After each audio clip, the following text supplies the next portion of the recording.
Hello. This is Gresh from the I Am CEO podcast, and I have a very special guest on the show today. I have Claire Fitzpatrick of Joy Health and Body. Claire, it's awesome to have you on the show.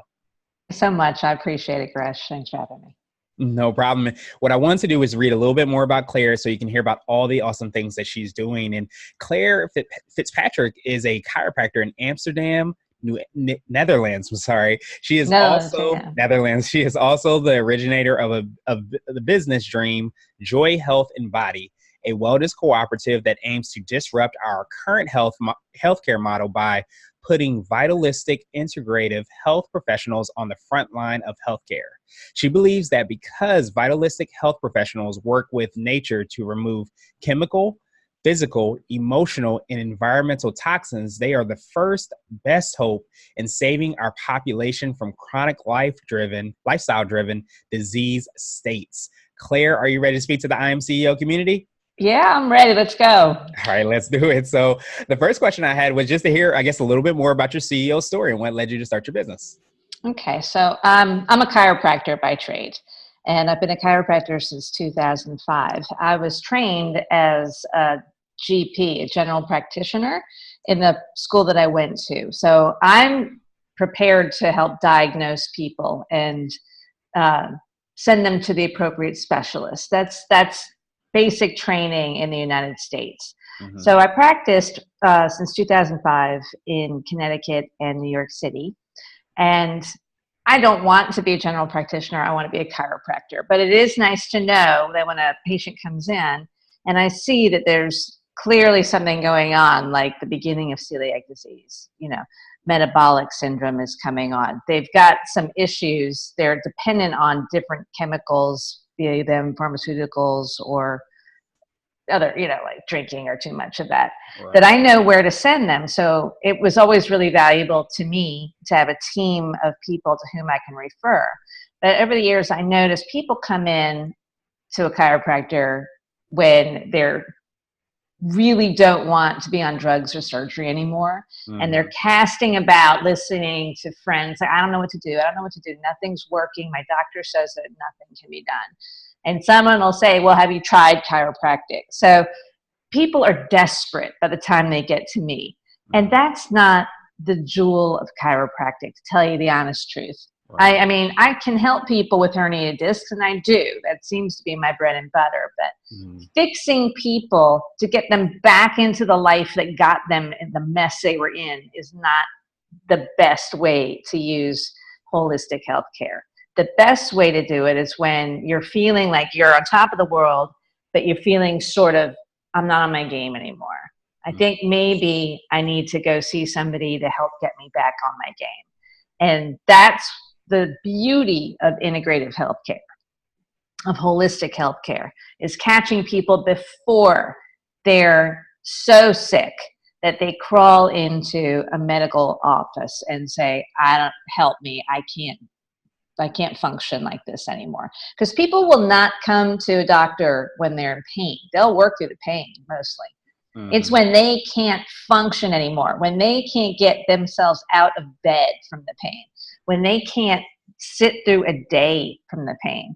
So our medical staff is inundated with people who could have been caught before this had they been given lifestyle-driven health care.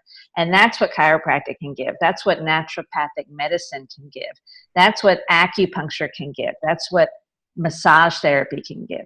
We've got teams and teams, health coaches, psychologists, nutritionists that are waiting to see these people, and we are underutilized. Meanwhile, our emergency systems, our doctor's offices are just swelling with patients, and they're at their top when they're dealing with emergencies. Mm-hmm. But chronic lifestyle-driven healthcare takes time, and it takes patience, and it takes a team, and it takes money.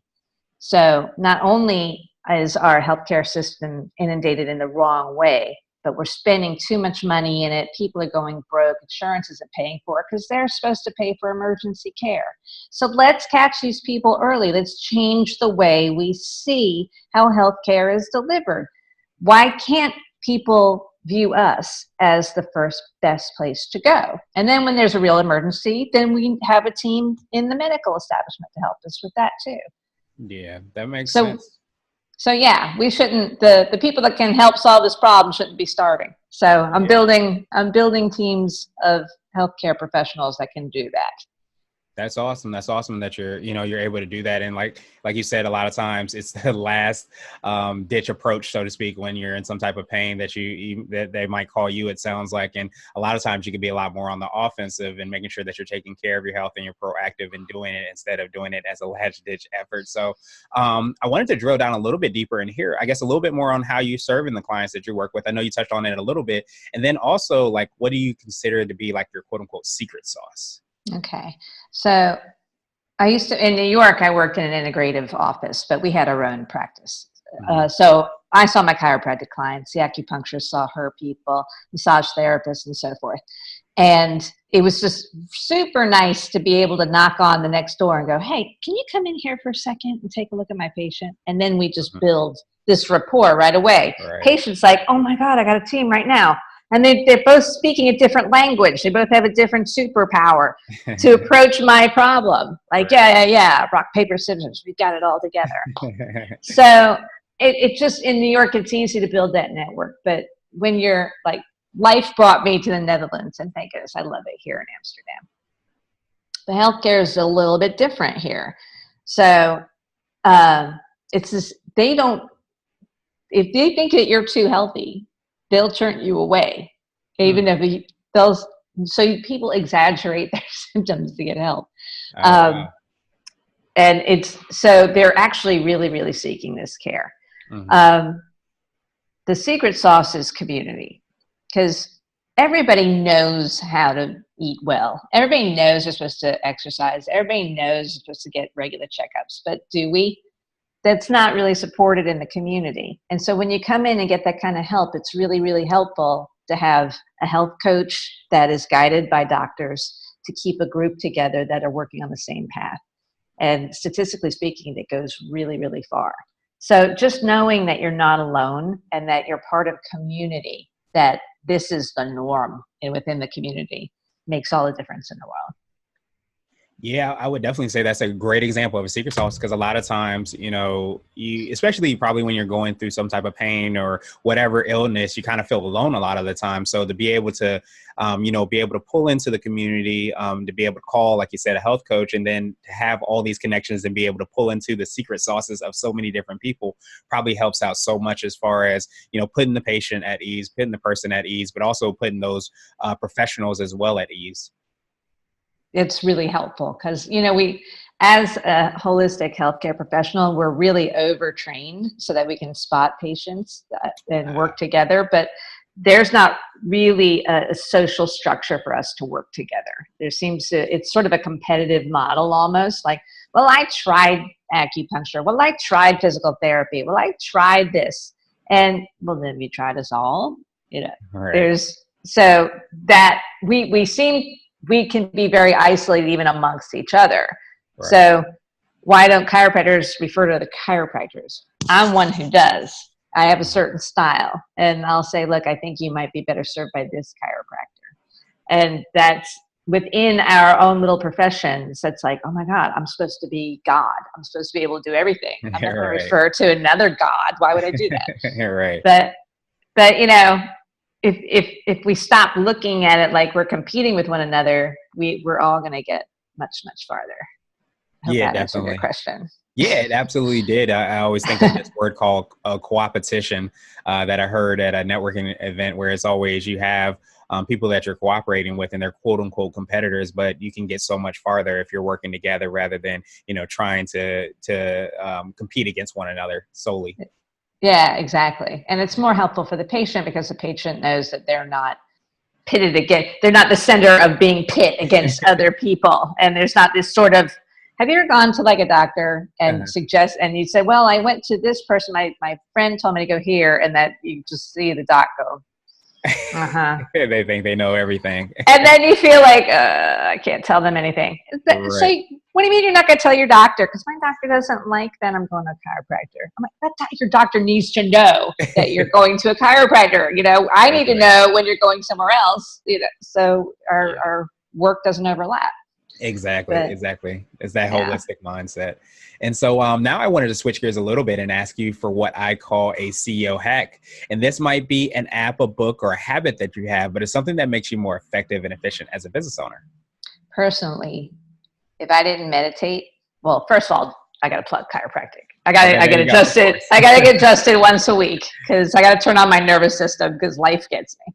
So we have luckily, I've got a nice bunch of friends here in Amsterdam. We help each other and thank Nice. the gods for that. But for what I do too, I meditate Mhm. at least an hour a day. I don't care if I'm going to be late. I make sure I get in my meditation because life is super stressful.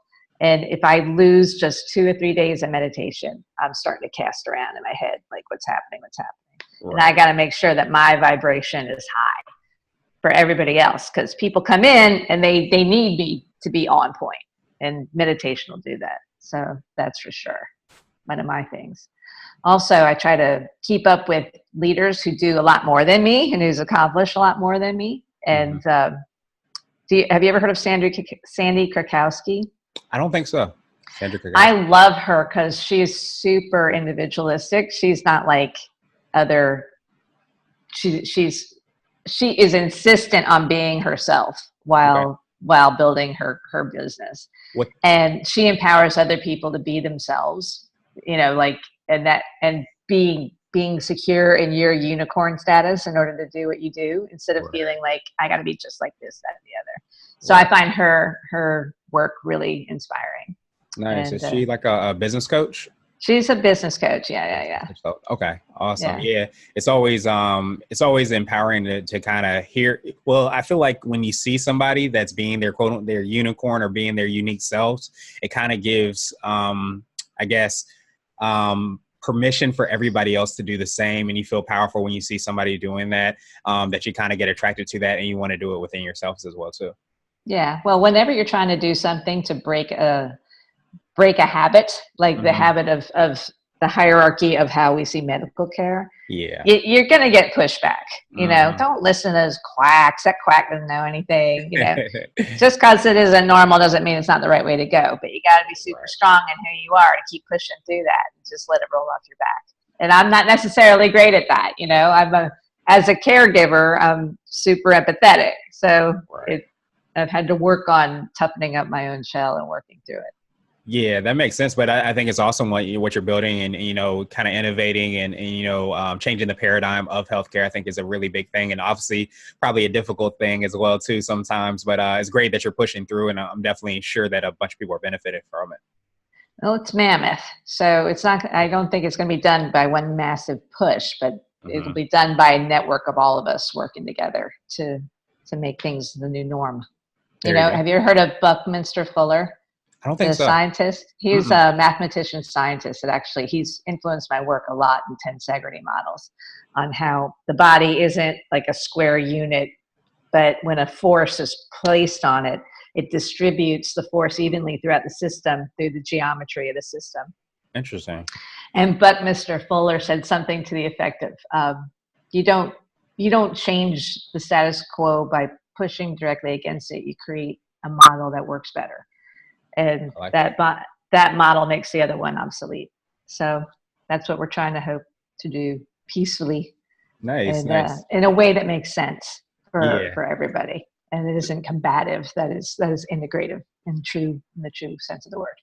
Yeah, that makes sense. It makes perfect sense because it's harder to kind of push against something when you can sometimes kind of mold or, move away around it to provide a better kind of option for people. And I love that. And I wanted to ask you now, and you might have already touched on it, as far as a CEO nugget. And this is like a word of wisdom or piece of advice you might give to entrepreneurs or business owners. Or if you can hop into a time machine, what would you tell your younger business self? Get an accountant. Now. Yes, ma'am. Stop doing everything. Yeah. I You love will not, you will get behind. You might want to cut that out. But, well, yeah, that is the nugget. Don't try to do everything yourself. That's it. Do what you shine at, and Mm. find people who shine at what you're not shiny at to help you do it. And You can find people with the same mission, but not the same talent. So it's the same principle. I love Yeah. that. And that's super important to do. And don't hide your dream. I can't tell you how many people have a dream and they hide it. Like they're like, no, I don't want anybody to see because then somebody else could take my dream and do it. And that is my idea. Like, Right. no one has your idea. They have Yeah. similar idea, Right. but your dream is your dream, and we all need you to share your dream as big and loud as possibly can. So stop it. You're going to find people, if anything, like, hey, I have a similar dream. Can we team up? And maybe I could bring this to the table. Because Right. we got to get away from this competitive, it's mine model, the way we're doing things. We're all going to go down. Yeah. Absolutely. Yeah. We have to lift each other up. Yeah. So important. Yeah, I love that CEO Nugget, and definitely, it definitely rings true, and is very important for us to kind of be and compete, but also be very cooperative, as I talked about before, because you want to be able to build your business, but you also want to play in your unique brilliance. And once you do that, then nobody else has your unique brilliance, so you can kind of be yourself and be comfortable in doing that. So I love that, CEO Nugget. And now I wanted to ask you for my absolute favorite question, which is the definition for what it means to be a CEO. And we're hoping to have different quote unquote CEOs on the show. So what does being a CEO mean to you? Courage and organization. I love it. The courage not to quit even when you want to. To know when to pivot and change direction, but don't quit. Learn from it. Don't quit. Get organized so that you're not doing everything. I love it.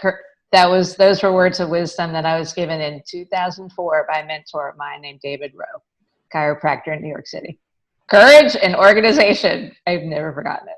Yeah, it's huge, and it rings true because you definitely need both of them to be successful. So I definitely think that's a great definition of what it means to be a CEO. And Claire, I truly appreciate you for taking some time out of your schedule. What I want to do is pass you the mic just to see if there's anything additional you want to let our readers and our listeners know, and how best people can get in touch with you. Oh, yeah. Look at Joy Health and Body. My website is under construction.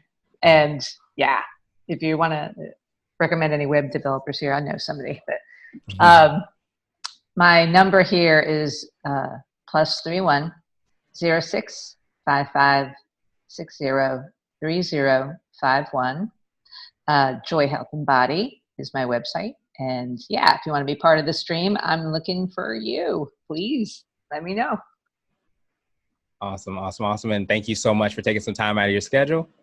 Thank and have you. a good rest of the day. Appreciate the time. Bye-bye.